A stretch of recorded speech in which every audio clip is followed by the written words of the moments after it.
പ്രായം കൂടിയവർക്ക് സ്മാർട്ട് ഫോണുകൾ കിട്ടുന്നത് വലിയ അപകടമാണോ എന്നൊരാലോചിക്കേണ്ട കാലം കൂടിയാണിത്. കാരണം ചെറുപ്പക്കാർക്ക് ഈ ഫോണൊക്കെ കിട്ടിയാൽ അവരുടെ ക്ലാസ് ടൈമും ഡ്യൂട്ടി ടൈമും കഴിഞ്ഞിട്ടേ അവർ ഫോണിൽ എൻഗേജ് ആവുള്ളൂ. ഇത് ഗൾഫ് റിട്ടയർഡായിട്ട് വന്ന ആൾക്കാർക്ക് വേറെ പണിയൊന്നുമില്ല.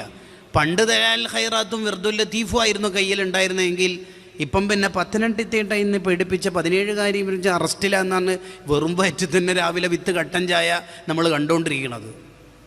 അതാണ് വിശുദ്ധ ഖുർആൻ പറഞ്ഞത് വലല്ലാഖിറത്തു ഖൈറുൽ ലക മിനൽ ഊല. പണ്ടുള്ള ജീവിതത്തിനേക്കാൾ സൂപ്പർ ആവണം പ്രായമായാലെന്ന് ആയത്തിനൊരു തഫ്സീറുണ്ട്. അല്ലാമ ദമൻഹൂരിയുടെ തഫ്സീർ ഫൈലുൽ അമീമിൽ നമുക്കത് വായിക്കാം. പ്രായം കൂടുന്നതിനനുസരിച്ച് നമ്മൾ നന്നാവുക വേണ്ടത്. അല്ലാതെ സൗദിയിൽ അൽക്കോബാറിലുള്ള മോനോട് ഫോണിൻ്റെ ഡിസ്പ്ലേയിൽ പൊട്ടീൻ്റെ നല്ലൊരു ഫോൺ കൊടുത്തേക്കട, ഈ കമൻ്റ് അല്ല വേണ്ടത്. അതൊക്കെ മതിയെന്ന് ചിന്തിച്ച് ഇനി ഹൈറാത്തിൽ എൻഗേജ് ആവാൻ വേണ്ടത്. ഒരു ഓൺലൈൻ ക്ലാസ്സിൻ്റെ ന്യായാന്യം പറഞ്ഞിട്ട് കുറേ നമ്മൾ പുതിയ സ്മാർട്ട് സംവിധാനങ്ങളിലേക്ക് പോകാനല്ല നമ്മൾ ആലോചിക്കേണ്ടത്. മതി, അതൊക്കെ നിർത്താം.